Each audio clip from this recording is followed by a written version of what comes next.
Notre secours est dans le nom du Seigneur qui a fait le ciel et la terre. Seigneur Saint-Esprit, envahis ce lieu, envahis ce moment.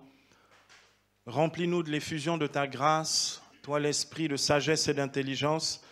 Donne-nous de pouvoir contempler le Dieu vivant, que nous puissions plonger en toi pour connaître le Père, son Fils bien-aimé, et avoir la révélation de qui tu es.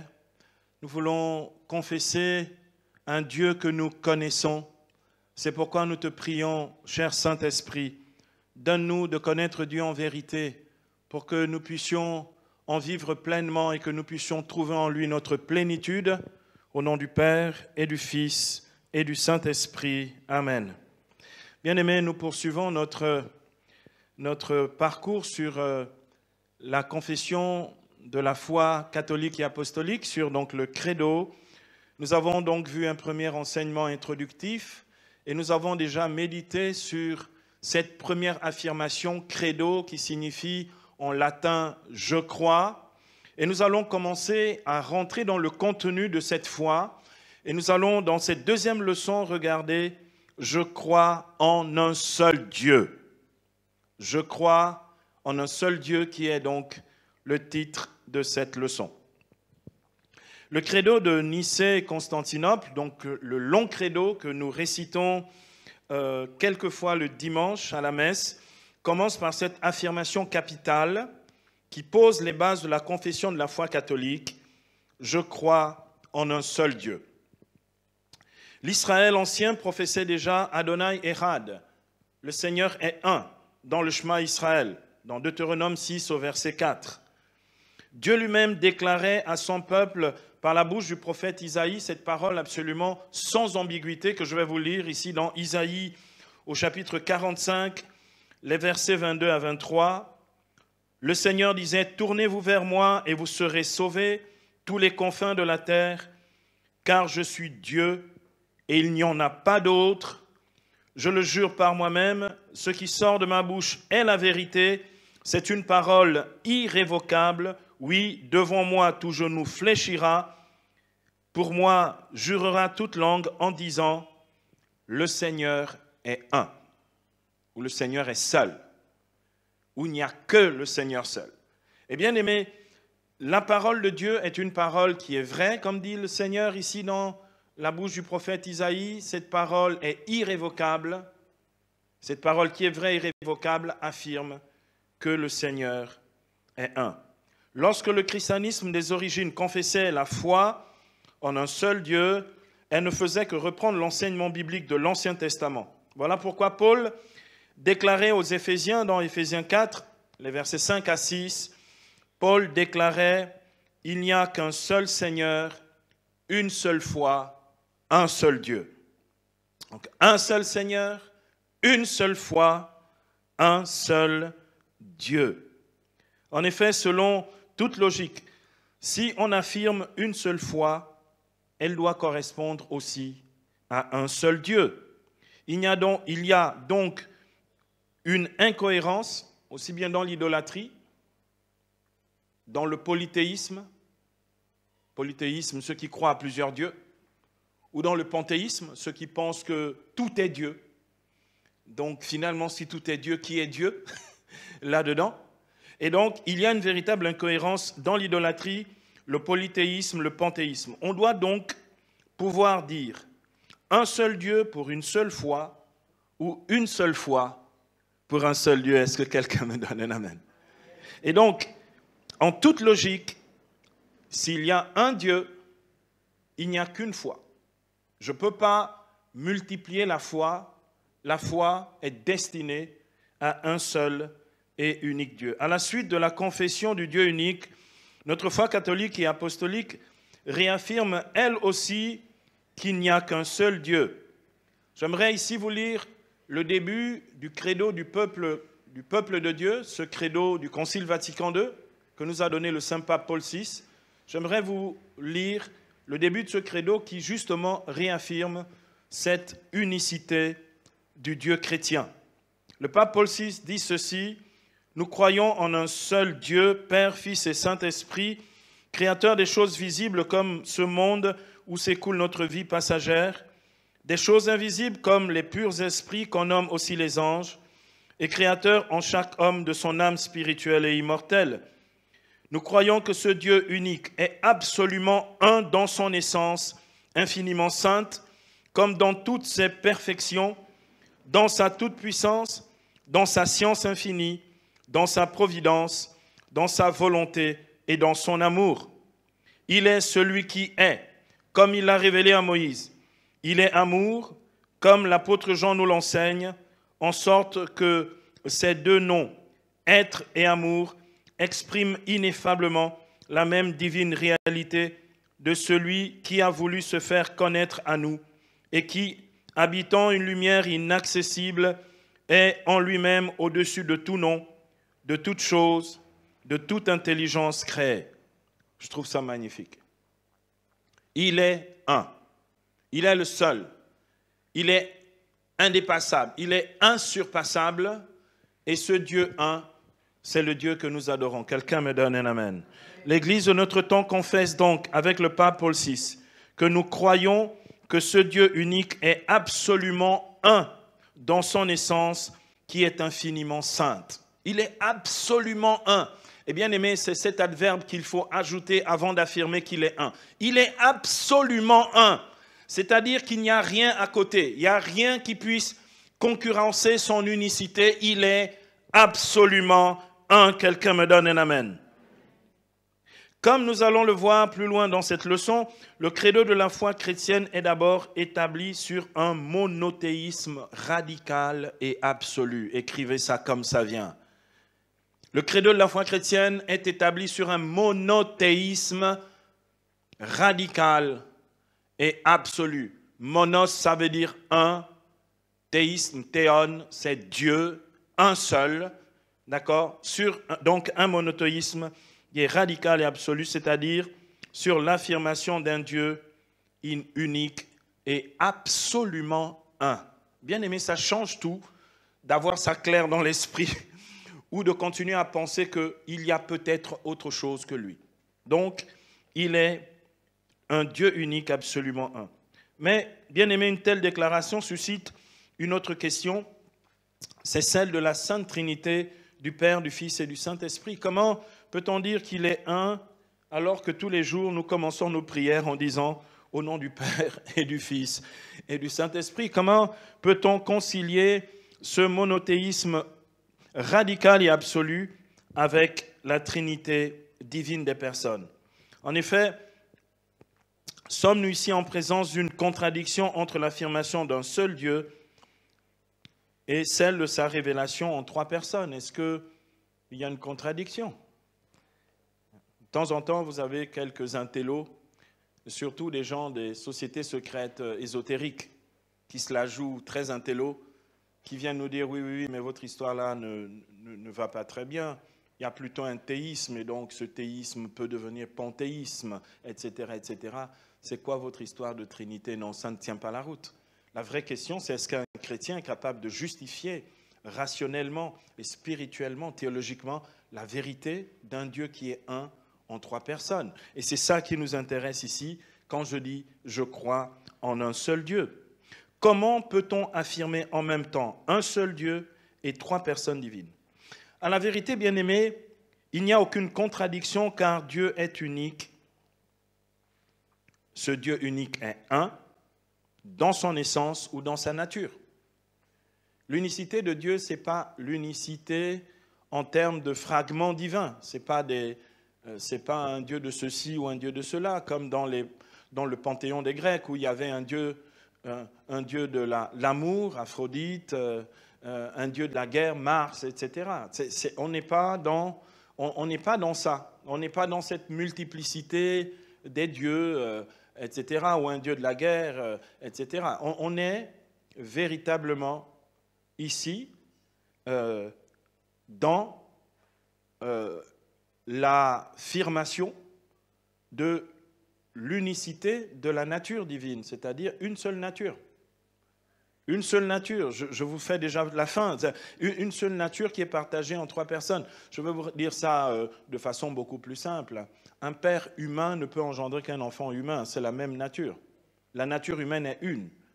Un père divin, le Père éternel, ne peut engendrer qu'un fils divin, un fils qui est Dieu. C'est la même nature divine. Ce n'est pas une deuxième ou une troisième nature. Est-ce que quelqu'un entend? Si tu as bien fixé ça, en grec on appelle la nature, c'est ousia. D'accord? C'est nature, essence ou substance. En fait, quand je dis essence, l'essence divine ou la nature divine, elle est une. Quand je dis un seul Dieu, je parle d'une seule et unique nature divine, partagée par 3, que sont le Père, le Fils et le Saint-Esprit. Mais on va bien le voir un peu plus loin. Donc, quand j'affirme cela, en fait, j'affirme qu'il est un dans son essence ou dans sa nature. Jésus l'affirmait en déclarant à ses disciples dans Jean au chapitre 10, verset 30, « Le Père et moi, nous sommes un. » Oh, donne-moi un amen. En fait, le Père et lui, c'est le même Dieu. Ce n'est pas 3 dieux. D'accord? Et donc, le Père et moi, nous sommes un. Et l'Esprit pourrait affirmer pareillement, le Père, le Fils et moi, nous sommes un. C'est une seule et même nature divine. Donc, ce n'est pas 2 natures différentes. Donc, s'il y avait 2 natures différentes, on serait dans ce que l'on appelle un dithéisme, c'est-à-dire 2 dieux. Si on était dans 3 natures divines différentes, on serait dans un trithéisme et on ne serait plus dans une trinité des personnes. Quelqu'un entend ce que je dis? Et donc, bien aimé, c'est très important de l'affirmer et de le comprendre. Voilà pourquoi nous n'avons pas affaire à un trithéisme ou à 3 divinités de nature différentes qui pourraient même s'opposer entre elles comme les dieux de la Grèce antique qui se faisaient la guerre les uns avec les autres. C'était des dieux bagarreurs, des dieux buveurs, des dieux soulards. Le dieu soulard. Mon Dieu n'est pas un dieu soulard, d'accord? Et donc les dieux finalement, on se rend bien compte que les dieux de l'Antiquité grecque n'étaient qu'une projection des passions des hommes et que finalement, c'était les hommes qui les avaient créés. Ça s'appelle des idoles. Quelqu'un me donne un amen.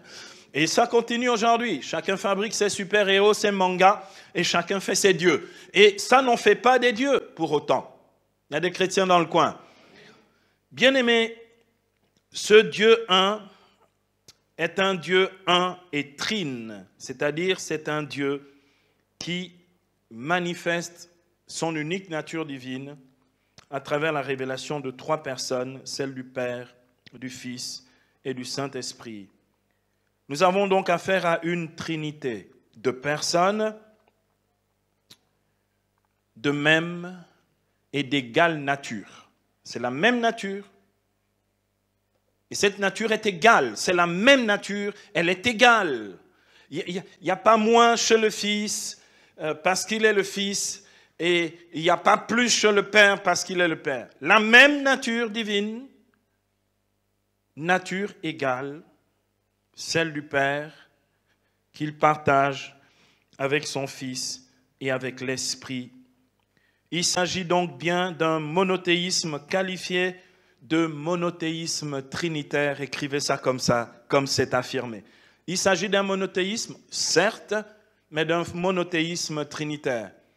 Ce monothéisme trinitaire est chrétien parce que le monothéisme de l'Ancien Testament, celui donc du peuple d'Israël, d'accord, ce monothéisme est un monothéisme, on va dire, absolu, d'accord, de l'unicité de Dieu, mais ce monothéisme dans la suite de la révélation qui nous vient par Jésus-Christ, d'accord, puisque la parole déclare dans Jean 1,18, Dieu personne ne l'a jamais vu, c'est le Fils qui depuis le commencement est tourné vers le Père, c'est lui qui l'a révélé. Le Christ nous a emmenés dans la plénitude de la connaissance du mystère de Dieu et nous a fait connaître, il nous a fait savoir que depuis les origines, Dieu n'est pas un Dieu solitaire, c'est un Dieu multiple. Parce que quand il crée le monde, et particulièrement l'homme, dans Genèse 1, 26, il parle au pluriel en disant, non pas « je fais l'homme à mon image et à ma ressemblance », il dit « faisons l'homme à notre image et selon notre ressemblance », notre au pluriel, en fait, cette pluralité en Dieu annonçait déjà la Trinité des personnes. Est-ce que ici, un chrétien me donne un amen? Aussi, bien aimé, nous devons savoir que dans la Trinité, ils ne sont pas trois dieux, mais un seul Dieu en trois personnes. C'est la formule de Constantinople I, en 381. Ils ne sont pas trois dieux, mais un seul Dieu en trois personnes. Bien aimé, beaucoup de chrétiens gagneraient à ce qu'on le leur dise après la conversion immédiatement, pour pas qu'ils aillent nous fabriquer des faux dieux et même des religions à l'intérieur du christianisme, parce que ce n'est pas le vrai Dieu qui est connu, professé et ensuite enseigné. Bien aimé, nous allons voir à présent, pour développer cette première affirmation du credo, je crois en un seul Dieu, nous allons voir deux points. Le premier point, c'est, petit a, le Dieu unique. Et le deuxième point, petit b, un Dieu unique en trois personnes. Commençons donc par le premier point, petit a, un Dieu unique. Il faut dire que nous ne savons au sujet de Dieu que ce que lui-même nous a révélé par son Fils. Eh bien, aimé, il faut avoir l'humilité de le dire. Je ne peux pas deviner Dieu ou présupposer le connaître.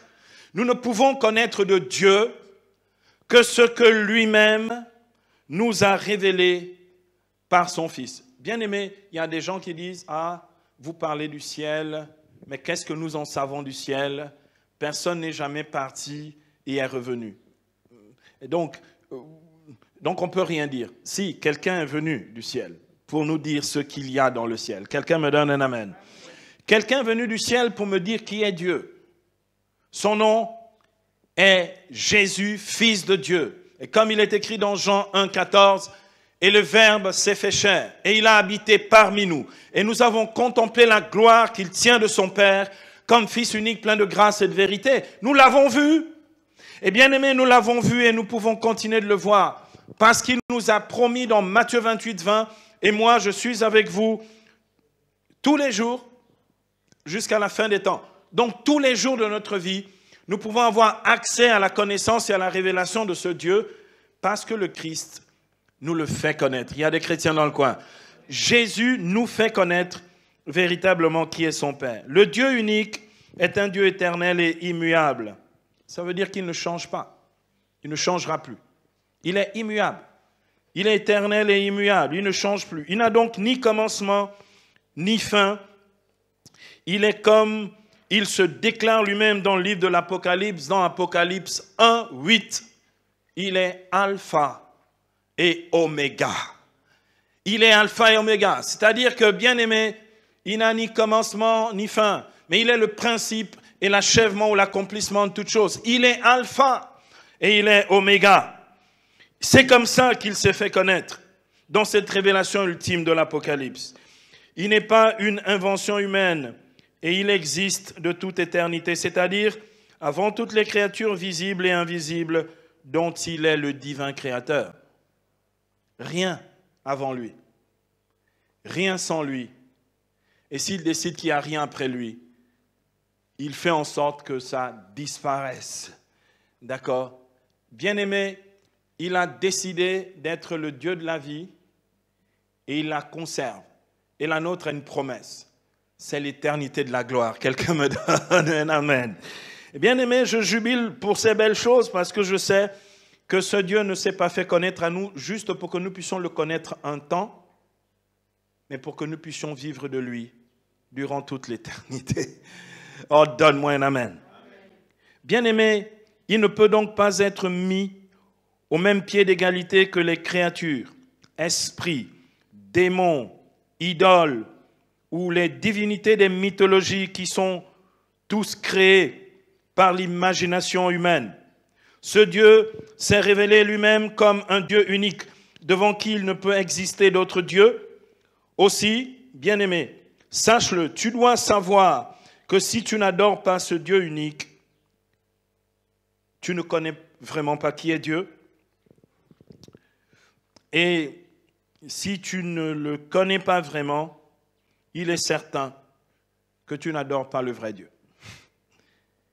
pour l'adorer en vérité, il faut d'abord le connaître. Sinon, je peux me tromper. Et bien de personnes disent, ah, moi je rends un culte d'adoration à Dieu. Tu rends un culte à qui?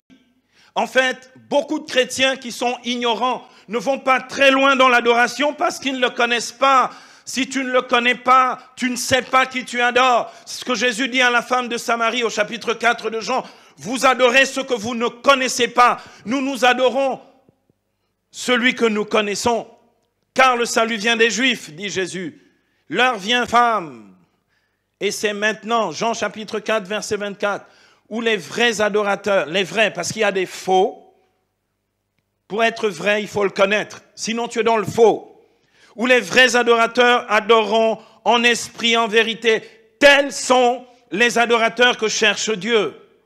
Et bien aimé, si tu continues d'être paresseux dans les choses de Dieu, dans la connaissance de Dieu, dans la quête de la foi, tu vas faire du folklore spirituel, même quand tu dis que tu adores, mais tu ne seras jamais en communion avec lui. Quelqu'un entend ce que je dis en français.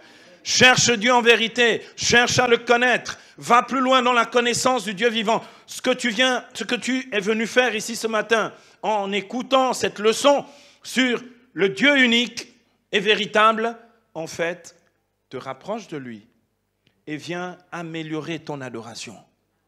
Oh, quand tu me donnes un amen, donne un vrai. Amen. Tu améliores ta qualité d'adorateur et béni soit Dieu pour cette vérité-là. Aussi, tu dois savoir que tu dois le connaître pour l'adorer en vérité. Jésus répondit au Satan dans la dernière tentation au désert dans Matthieu 4, verset 10. Jésus répond au Satan et lui dit « Arrière Satan » ou « Retire-toi Satan, car il est écrit, tu adoreras Dieu seul et à lui seul, 2 fois seul, tu rendras un culte.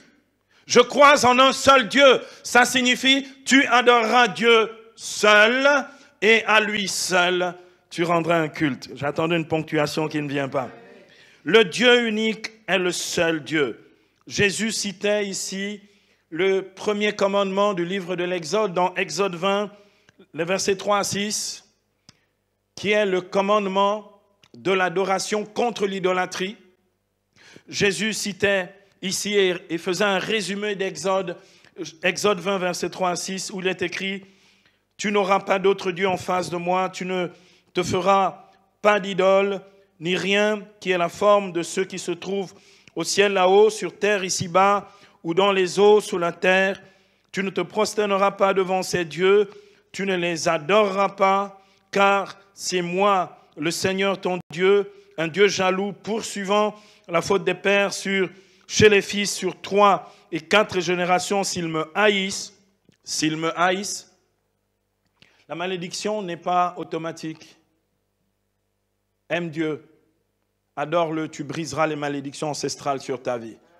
Sur ceux qui me haïssent, si tu es dans la catégorie de ceux qui haïssent Dieu, c'est sûr, ça proliférera dans ta vie.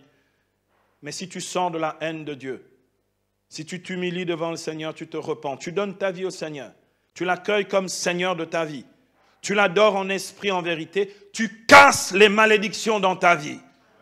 L'adoration nous soustrait aux malédictions. Bien-aimés, notez-le, parce qu'on raconte toutes sortes de choses dans notre milieu, des choses qui ne sont même pas bibliquement vérifiables ou soutenables. Bien-aimés, il est écrit donc ici, mais Dieu, prouvant sa fidélité à des milliers de générations, si elle m'aime et garde mes commandements, si elle m'aime et garde mes commandements, c'est-à-dire l'alliance avec lui. Bien-aimé, je parle aux parents ici. Il n'y a qu'une seule chose sur laquelle tu dois travailler fort pour que, justement, la bénédiction qui est sur ta vie prolifère sur tes enfants. Fais en sorte qu'ils gardent l'alliance.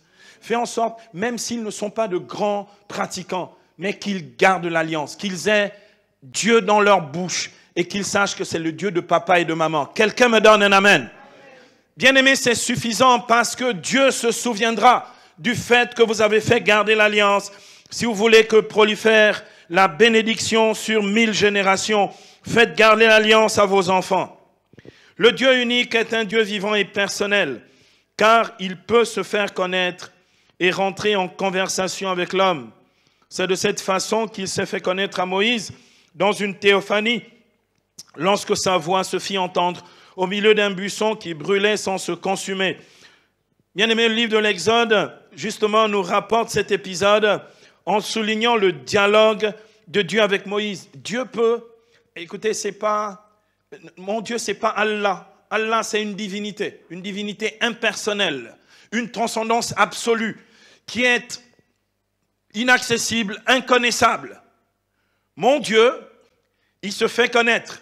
Il peut même me rencontrer. Il peut parler avec moi. Il peut orienter, guider ma vie. Il peut prophétiser sur ma vie. Ce Dieu-là peut faire en sorte qu'à cet instant même, le cours de ta vie change complètement. Il est capable de renverser les événements de ta vie. C'est un Dieu personnel. Il est vivant. Il se rend accessible. Regardez comment il parle avec Moïse et fait connaître son nom dans Exode, ici au chapitre 3, les versets 13 à 15. Voici ce qu'il dit. Il est écrit ceci. Moïse dit à Dieu, voici, je vais aller vers les fils d'Israël et je leur dirai, le Dieu de vos pères m'a envoyé vers vous. S'ils me disent, quel est son nom? Quand on est une personne, on a un nom. D'accord? Moi, j'ai un nom. Toi, tu as un nom. Parce que tu es une personne. D'accord? Chaque personne se fait connaître par son nom. S'ils me disent quel est son nom, que leur dirais-je? Dieu dit à Moïse. Dieu dit. Il parle. Donc, il y a un dit de Dieu. Dieu dit à Moïse, je suis qui je suis. Bon, ce n'est pas plus clair, mais au moins, il a dit, je suis une personne. Alléluia. Il se révèle d'abord en tant que personne. Lorsque je dis je suis, j'affirme que je suis un être personnel. Ayez en hébreu. Il dit ayez. Je suis. Ayez, Asher, ayez. Je suis qui je suis. Mais c'est en même temps un futur. Je suis qui je serai. Je serai toujours je suis. Il y a des chrétiens dans le coin. C'est-à-dire qu'il se dit toujours au présent parce qu'il est éternel. Il ne se dit pas au passé. Il n'y a pas un Dieu du passé dans ma vie. Dieu est Dieu dans ma vie maintenant et il est le seul. Il est Ayé, Asher, Ayé. Il est le Dieu qui est je suis, ton Dieu pour toujours. Ah, il est ton Dieu pour toujours. Alléluia. Pour toujours. Il dit, tu parleras ainsi aux fils d'Israël. Je suis m'envoyé vers vous. Dieu dit encore à Moïse, tu parleras ainsi aux fils d'Israël. Le Seigneur, Dieu de vos pères, Dieu d'Abraham, Dieu d'Isaac, Dieu de Jacob m'a envoyé vers vous. C'est là mon nom pour toujours. C'est ainsi qu'on m'invoquera d'âge en âge. Fais en sorte que ton Dieu soit le Dieu de tes enfants et de tes petits-enfants et de tes arrière-petits-enfants. Si tu vis longtemps, fais qu'au moins les 4 générations qui viennent après toi puissent l'adorer en esprit et en vérité. Amen. Comme on le voit, bien-aimé, Dieu se dit au singulier, car il se présente à la première personne du singulier en disant « Ayez », c'est-à-dire « je suis », ici au verset 14. C'est cette foi au Dieu unique que Israël confessera dans ce que son credo affirme, dans ce que son credo, qui est le Shema Israël, affirme, lorsque Moïse déclarera à toute l'assemblée, dans Deutéronome 6, versets 4 à 8. Deutéronome 6, 4 à 8. C'est ça la confession de foi ou le credo d'Israël. Écoute Israël, le Seigneur notre Dieu est un. Tu aimeras le Seigneur ton Dieu de tout ton cœur, de tout ton être, de toute ta force. Les paroles des commandements que je te donne aujourd'hui seront présentes dans ton cœur. Tu les répéteras à tes fils. Tu leur diras, quand tu resteras chez toi et quand tu marcheras sur la route, quand tu seras couché et quand tu seras debout, tu en feras un signe attaché à ta main, une marque placée entre tes yeux. Tu les inscriras sur les montants des portes de ta maison et à l'entrée de ta ville. Bien-aimé, quand les Juifs pieux, d'accord, quand les Juifs pieux prient, ils ont des des espèces de bandeaux en cuir sur le corps. En fait, ils portent Shema Israël, le Seigneur est un.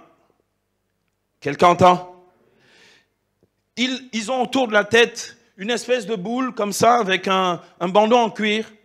Ils portent ici sur la tête. En fait, il faut que mes pensées se souviennent. Shema Israël, Adonai Echad. Écoute Israël, le Seigneur est un. Quand tu rentres dans une maison d'un juif, ou même à la synagogue, à l'entrée, aux portes de l'entrée de la maison, il y a ce que l'on appelle une mezouza. Dans la mezouza, tu as un bout du texte en hébreu. Shema Israël, Adonai Echad. Quand je rentre chez moi, je n'oublie pas que dans ma maison, on adore le seul et l'unique Dieu qui s'est révélé comme l'Éternel est un. Alléluia.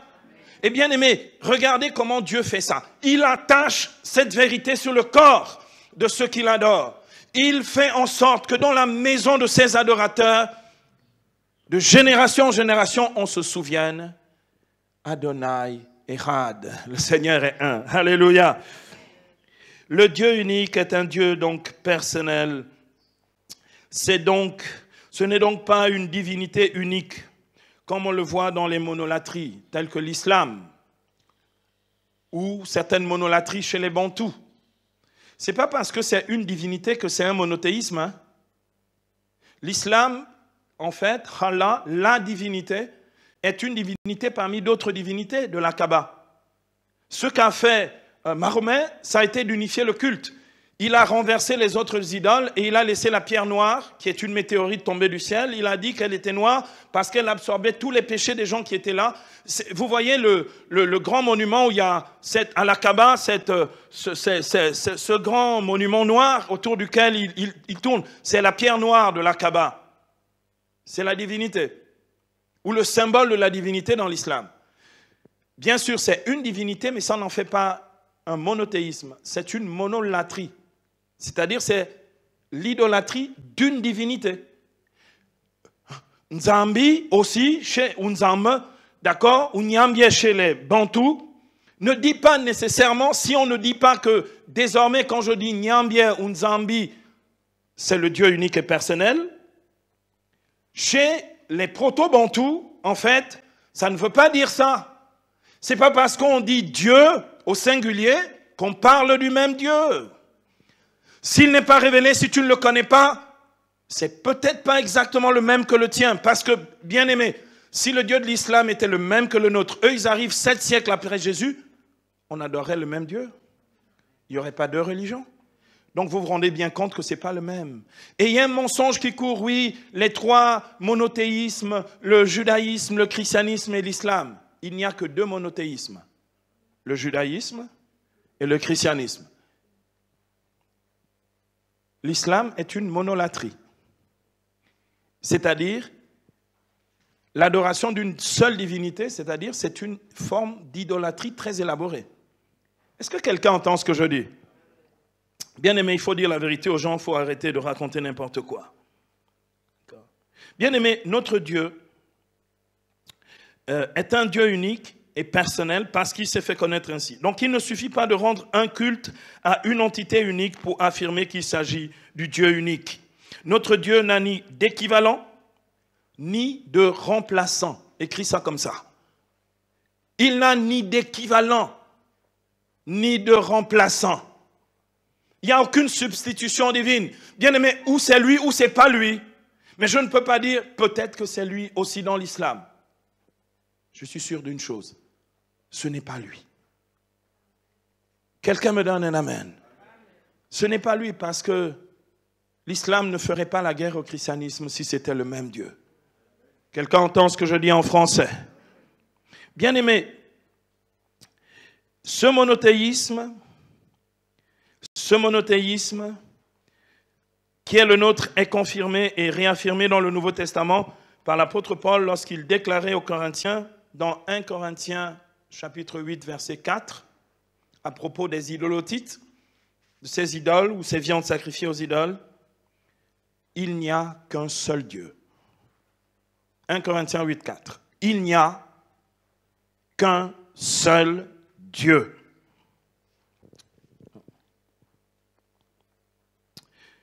Paul affirme par ailleurs dans 1 Timothée 2, versets 5 à 6,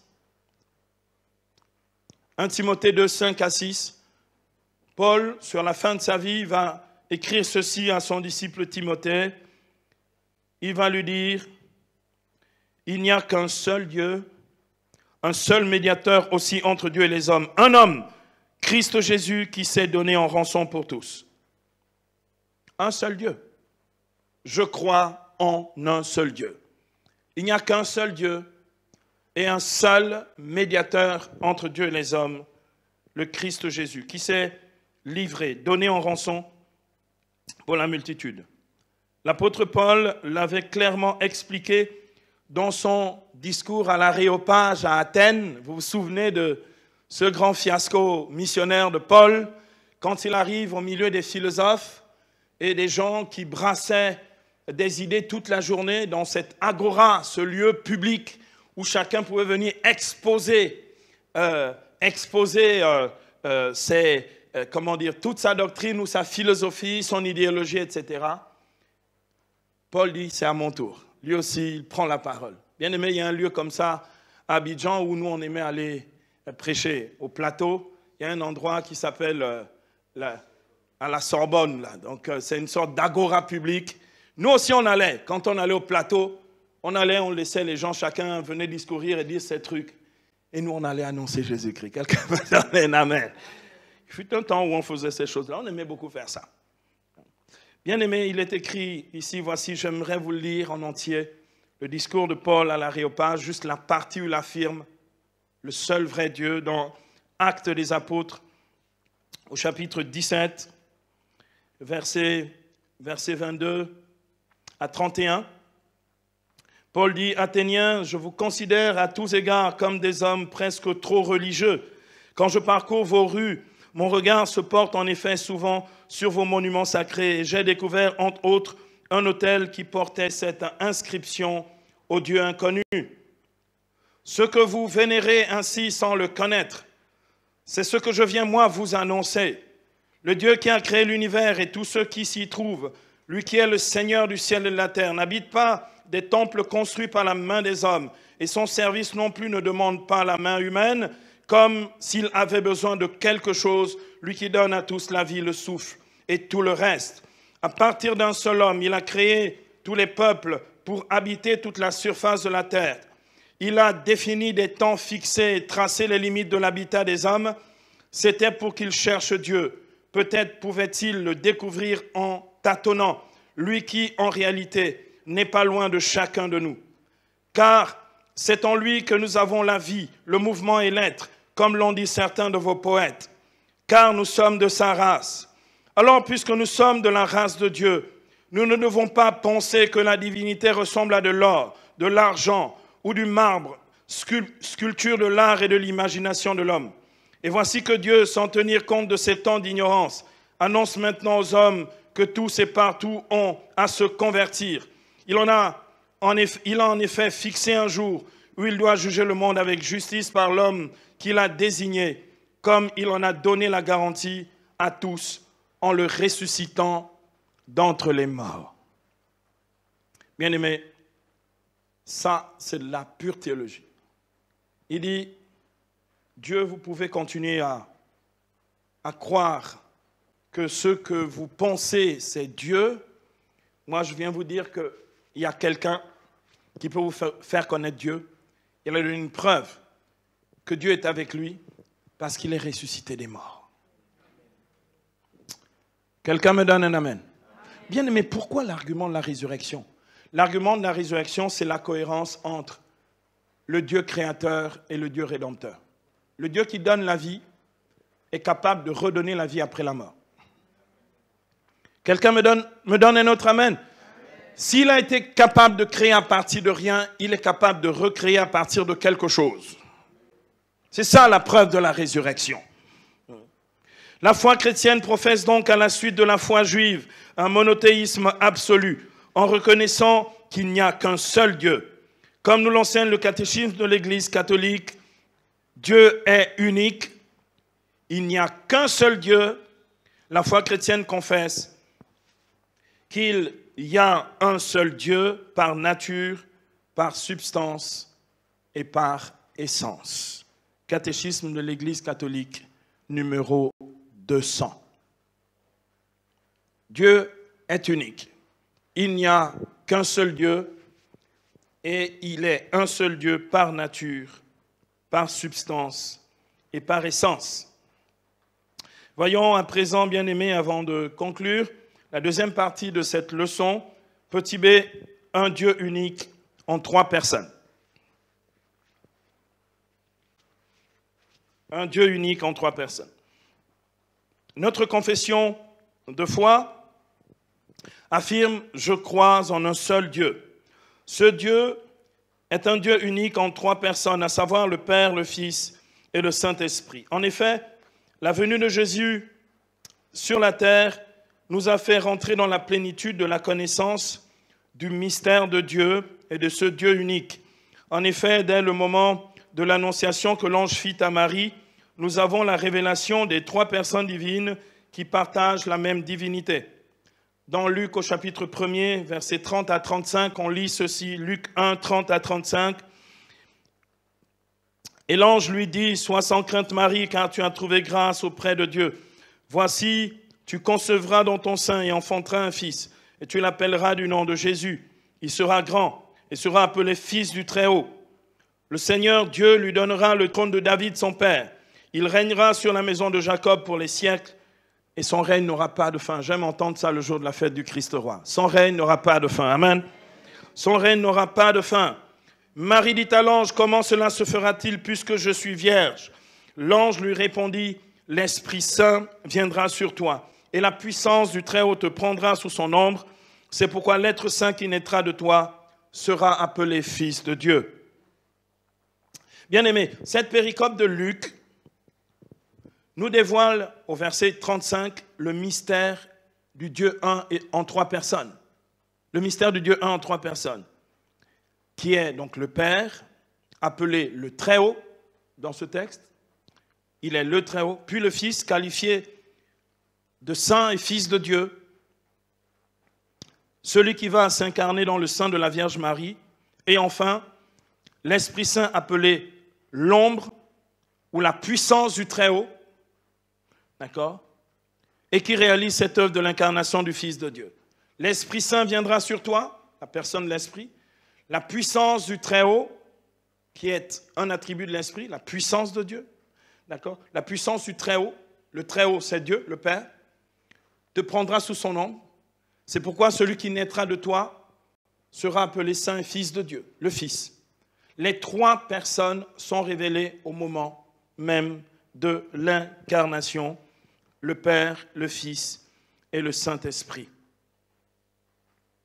Cette révélation des divines personnes de la Trinité se produira ailleurs dans les évangiles, d'abord au moment du baptême de Jésus au Jourdain, dans Matthieu 3, versets 16 à 17, vous pourrez aller voir. Le jour du baptême, il se produit une chose absolument extraordinaire. L'Esprit apparaît sous la forme corporelle d'une colombe, comme une colombe, et la voix du Père se fait entendre, « Celui-ci est mon Fils bien-aimé ». Donc au moment du baptême, lorsque Jésus sort de l'eau, dans Matthieu 3, 17, les 3 sont présents au Jourdain. Quelqu'un me donne un amen. L'Esprit, le Fils et le Père.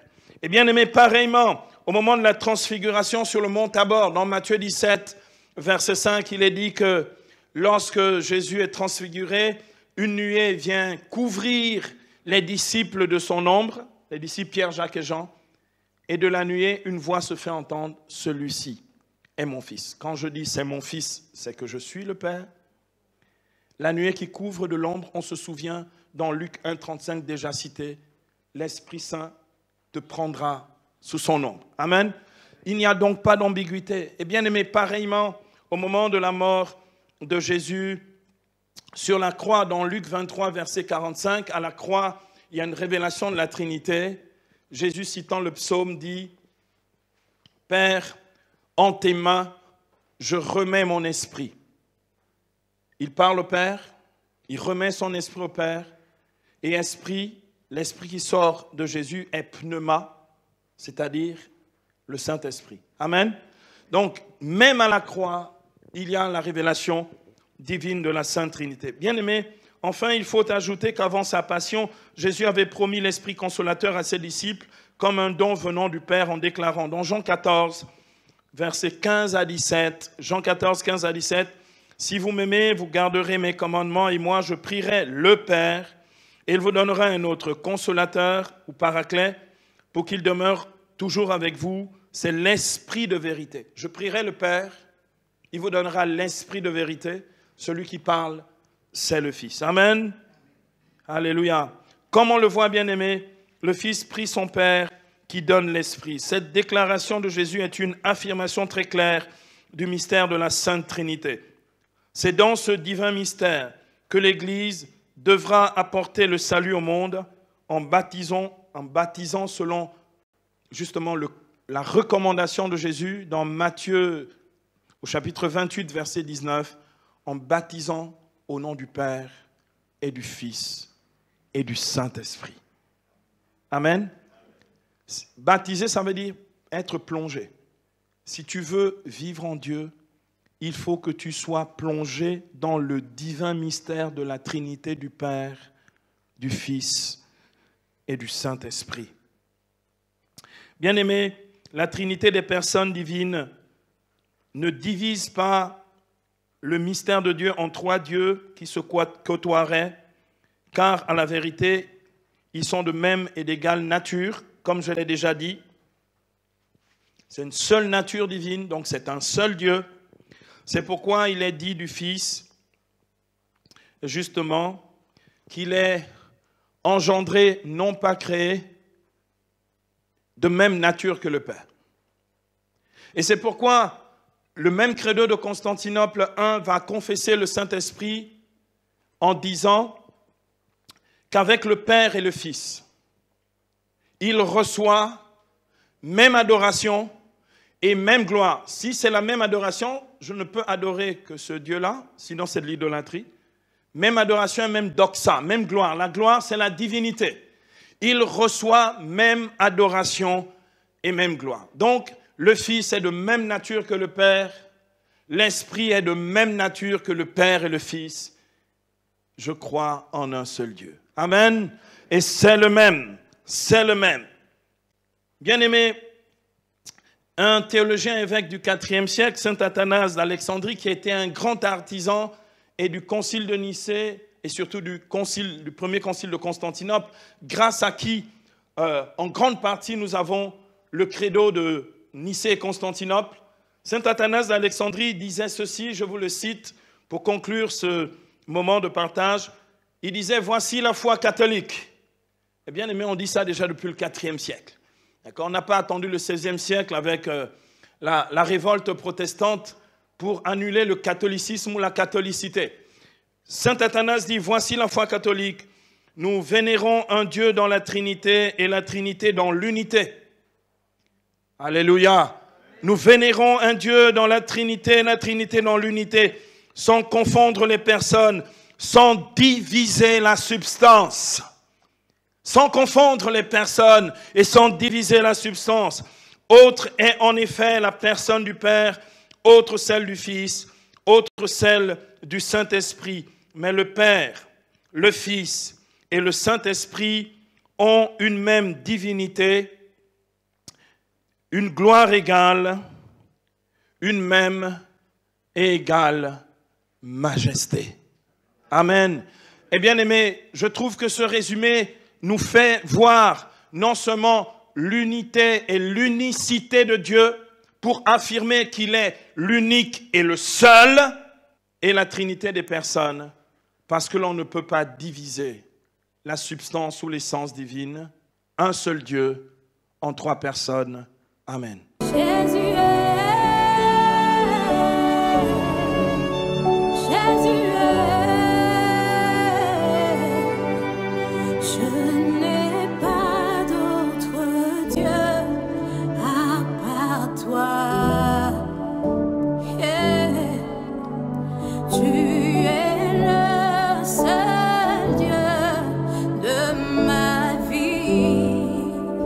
Jésus, je n'ai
Oh